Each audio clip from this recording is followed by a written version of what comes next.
সিঙ্গাপুরের Sentosa island একটি জনপ্রিয় রিসোর্ট দ্বীপ যা স্টেট অফ ফান নামে পরিচিত, যা দক্ষিণ উপকূলের ঠিক কাছে অবস্থিত। এখানে ইউনিভার্সাল স্টুডিওজ, সিঙ্গাপুরের মতো থিম পার্ক, পালাওয়ান, সিলোসা এবং তানজং সৈকতের মতো প্রাকৃতিক স্থান এবং অ্যাডভেঞ্চার কোভ, ওয়াটার পার্ক এবং আইফ্লাই সিঙ্গাপুরের মতো অ্যাডভেঞ্চার অ্যাক্টিভিটি সহ বিস্তৃত আকর্ষণ রয়েছে। দর্শনার্থীরা মনোরেল, পথচারী, বোর্ডওয়াক বা কেবল কারের মাধ্যমে দ্বীপে পৌঁছাতে পারেন।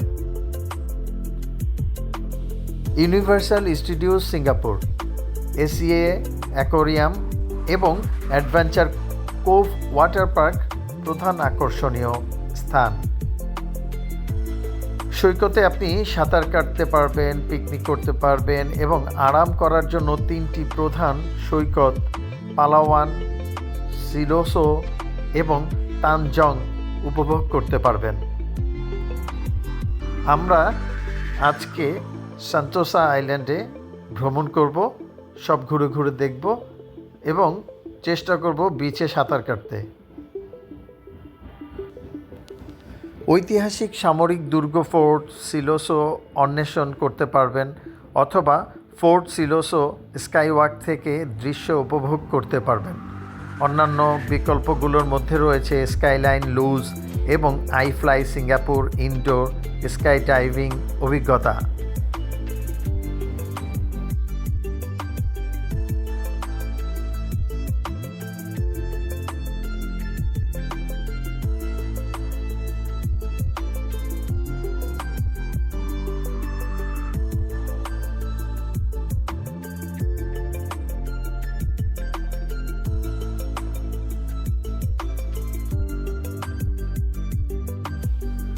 The wings of time water and light show দেখতে পারবেন। সেন্টোসা এক্সপ্রেস মনোরেল একটি দ্রুত এবং সহজ বিকল্প হারবার ফ্রন্ট এমআরটি স্টেশনের উপরে ভিভোসিটি মলের 3 স্তরে চড়ে আপনি ঘুরে ঘুরে দেখতে পারবেন এদিক থেকে সেই দিক। সেন্টোসা বোটওয়াক একটি বিনামূল্যে এবং মনোরম পথচারী হাঁটার পথও পাওয়া যায় এই সেন্টোসা আইল্যান্ডের ভিতরে। তাছাড়া আপনি চাইলে কেবল কারে ঘুরে বেড়াতে পারেন এই স্টেশন থেকে ওই স্টেশন। আপনি চাইলে স্টেশনগুলো যে কোনো সময় নেমে আপনি আবার এদিক সেদিক ঘুরি করে আবার উঠতে পারবেন, উঠে আবার নতুন করে আপনার গন্তব্যে পৌঁছাতে পারবেন। সেন্টোসা কেবল কারে পৌঁছানোর জন্য একটি স্মরণীয় উপায় রয়েছে। সেখানে আপনি দুর্দান্ত দৃশ্য দেখতে পাবেন। যেমন বাম দিকে যদি আপনি তাকান তাহলে বিশাল এক বিচ দেখতে পাবেন এবং সমুদ্র সৈকত এপাশ থেকে ওপাশটা দেখা যায় না এরকম। কেবল কার থেকে এই দৃশ্যগুলো অত্যন্ত উপভোগ করতে পারবেন। সেন্টোসায় বিলাসবহুল হোটেল এবং রিসোর্ট এখানে আছে। আপনি চাইলে আপনার বাজেটের মধ্যে এইখানে রিসোর্টে আপনি থাকতে পারবেন।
আমরা এই মুহূর্তে আছি কেবল কারে। অসাধারণ একটা এক্সপিরিয়েন্স, আমাদের খুবই ভালো লাগছে। এই পাশটা থেকে পুরোটাই দেখা যাচ্ছে শহরের আনাচে কানাচে। মোটামুটি মনে হচ্ছে যে আমরা একদম পুরো শহরটাকে দেখছি। খুবই ভালো লাগছে এবং এনজয় করছি। মনে হচ্ছে নিচের দিকে নামছি, ভয়ে অস্থির লাগছে। আর আরেকটা জিনিস হলো, দেখুন এখান থেকে পুরোটাই দেখা যায়। অসাধারণ একটা দৃশ্য, সমুদ্রের এক পাশ দেখা যায়। কেবল কারে নামছি এখন নিচের দিকে, আর ওই পাশটায় শহরের একটা অংশ দেখা যাচ্ছে এখান থেকে। অসাধারণ লোক। আর এই পাশ থেকে আমি যদি দেখাই তাহলে দেখুন একদম পিচ।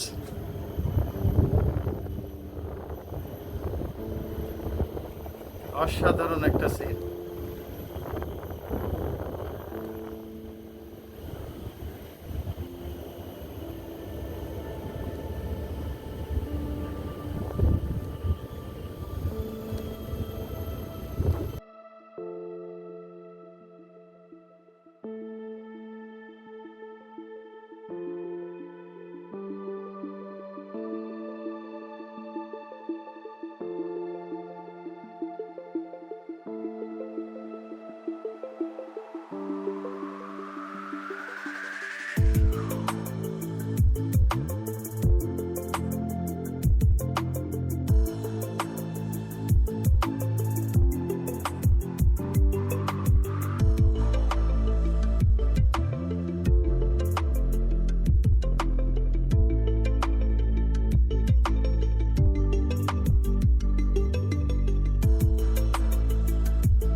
এখানে যে সাইকেলগুলো দেখতে পাচ্ছেন, এই সাইকেলগুলোর মধ্যে কিউআর কোড আছে।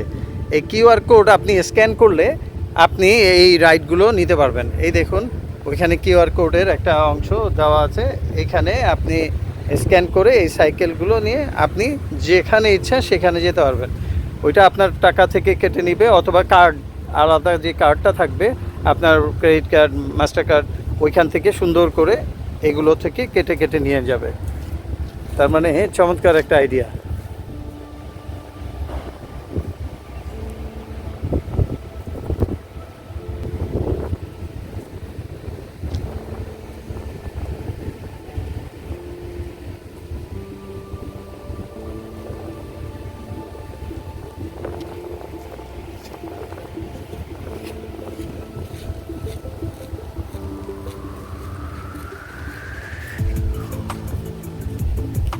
নারকেল গাছের সারি।